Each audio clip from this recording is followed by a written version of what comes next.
चिल्लाती हुई आ रही, पीछे से क्या देखा, बैल आ रहा है।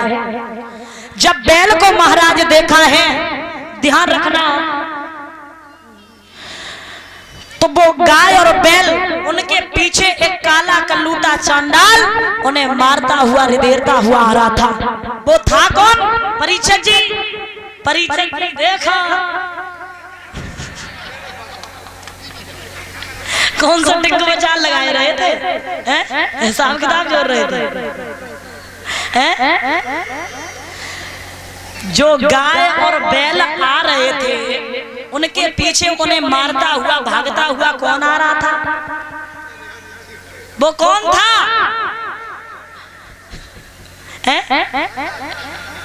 चांडाल कौन था? उसका नाम क्या था? निरे नाम कैसे है? कोई नाम हो तो वाको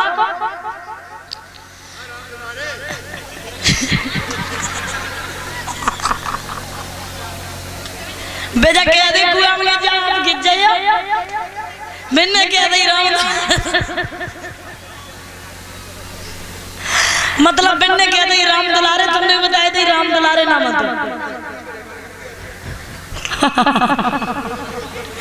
उसका नाम था कलयुग। याद रखना आगे के लिए अगर कथा और कोई पूछे, ये छोटी मोटी चीजें कोई बड़ी चीजें नहीं है। तो उसका नाम था कलयुग। महाराज चरणों पे जाकर के गाय और बैल गिर जाते हैं। भैया जी किसी का टेम्पो खड़ा है रोड पे, वो अपना एक तरफ कर ले क्योंकि निकलने में दिक्कत हो रही है। सड़क छोटी है भैया, हमें मोटरसाइकिल पे आने पत्ते तासो काहे के लिए तुम बड़े बड़े जो 4 व्हीलर और 3 व्हीलर ठाड़े कर लेते हो।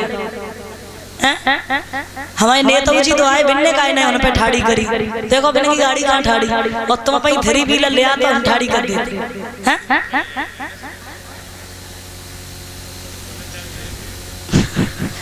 ना तो जब तो देखो छोटी है सड़क तो सब लोग निकल रहे, तुम तो खुद से सोचो, अब हम चिल्लाए रहे हैं। बोलिए वाकई हरि लाल की। महाराज ध्यान रखना, उसी समय गाय और बैल चिल्लाते हैं। परीक्षित जी ने गाय और जवाब दिया कि तुम इतने परेशान हो। वो गाय दुबली पतली थी, प्यास के मारे बोले ये काला कल्लूटा चांडाल है कलयुग, ये मेरे पीछे आ रहा है, मुझे मारता हुआ आ रहा है। अगर इसे आपने नहीं रोका तो आगे सब बदल जाएगा। कुछ दिन के बाद जमाने की वो हवा बदलने वाली है। धर्मावतार इन धर्म ने की सबसे आखिर दिवाली है। आगे वो समय आ रहा है, बेटियां न कोई जानेगा, क्षत्रिय कायर हो जाएंगे, गीदड़ धमकी दिखलाएगा। इसलिए सब कुछ बदल जाएगा। पिता पुत्र का रिश्ता बदल जाएगा, बेटे का रिश्ता बदल जाएगा। मेरी सुनो, इसे मारो। महाराज कलयुग से कहा है कि तुम क्यों आ रहा है और क्यों हमारे प्राणियों को सता रहा है, जानवरों को सता रहा है? बोले मैं गलत नहीं हूँ। सुनो, कलयुग केवल नाम आधारा, सुमे सुमे नर उतने पारा। वर्षों तक तपस्या करते थे सत्युग त्रेता द्वापर में, फिर भी भगवान की प्राप्ति नहीं हो पाती थी। लेकिन मेरे राज्य में तो ऐसा कुछ भी नहीं है,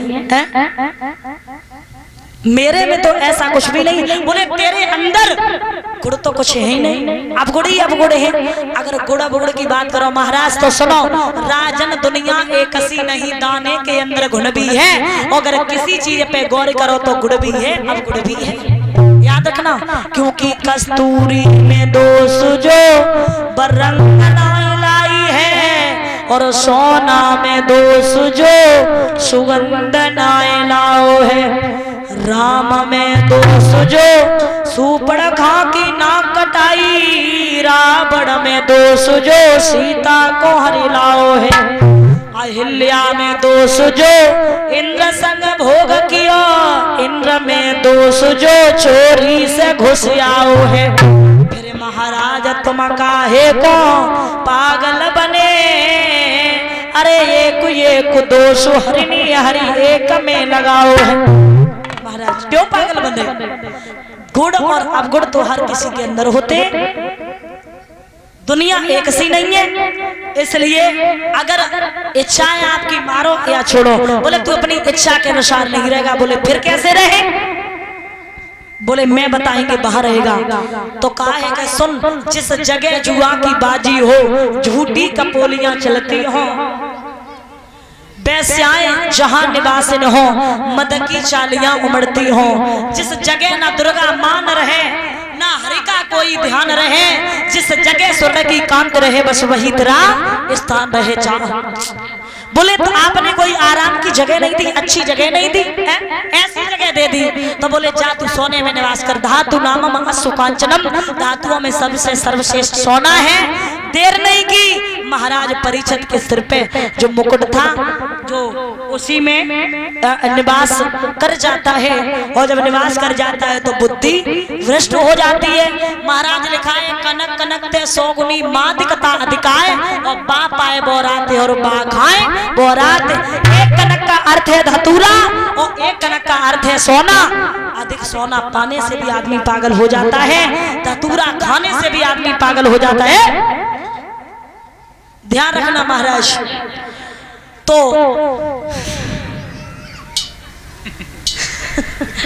आज उसी समय मेरे श्रोता बंधु श्री सूत जी समझाते सौनकादिक ऋषियों बताते हैं कि जो बेईमानी का सोना, झूल लो जो मेला लगो उनको कासगंज जगो,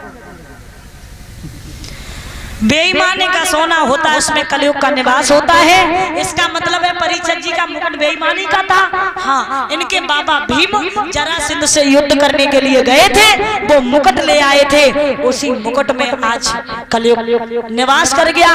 बुद्धि भ्रष्ट हो गई। लोमस ऋषि के आश्रम पे पहुंचे, प्यास लगी थी, पानी की नहीं पूछी, सम्मान नहीं किया। वहाँ लोमस ऋषि तपस्या कर रहे थे, जब नहीं जगे तो सर्प पड़ा था, वो मरा हुआ, वो सर्प तलवार की नोक से लिया और गले में डाल दिया। श्रृंगी ऋषि को पता चला, उन्होंने जल हाथ में लिया, गंगा जल, और श्राप दे दिया कि मेरे पिता का अपमान करने वाले, यही तक्षक 7वें दिन जीवित होके तेरी मृत्यु कर करके महाराज श्राप दे दिया। अब परीक्षित घर आए, मुकुट जैसे उतारा, पता लगा है कि मुझे श्राप लग चुका है।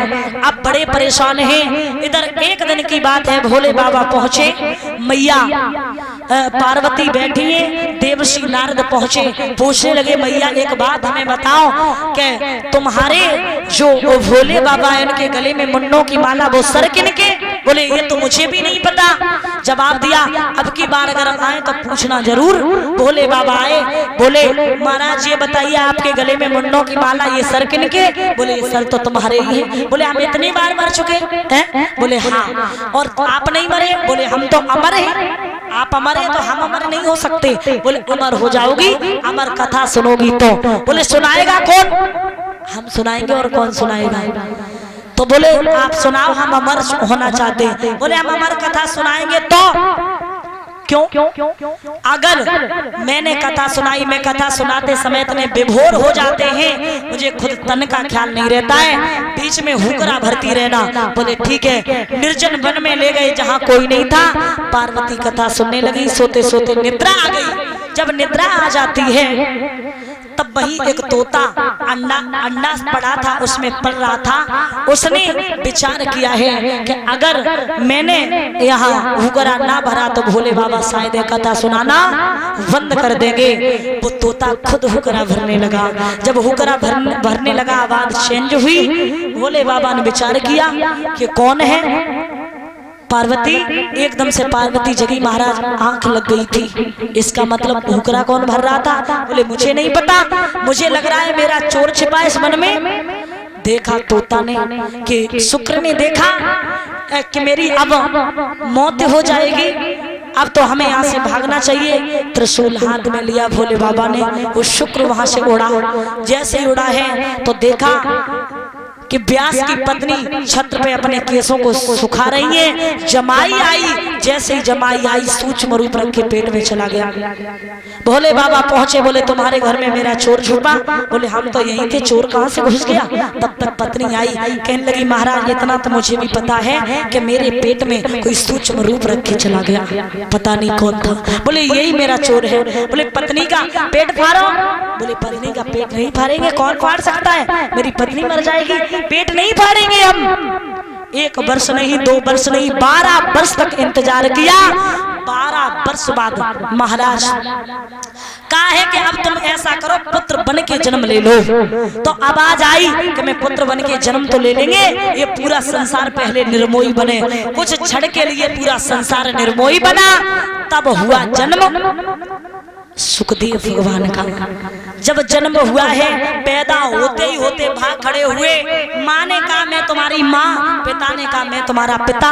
बोले ना कोई किसी की माँ, ना कोई किसी का पिता, ये संसार सब अपने अपने हैं, मतलब कि कोई किसी का नहीं है। और पहुंचे हैं जाकर के महाराज, और सच बात है कि संसार में कोई किसी का नहीं है। ध्यान रखना, हरिहर गंगा के क्षेत्र में पहुंचे, वहां इन्होंने घोर तप किया। जब घोर तप किया, वो जगह कैसी थी, ठंडी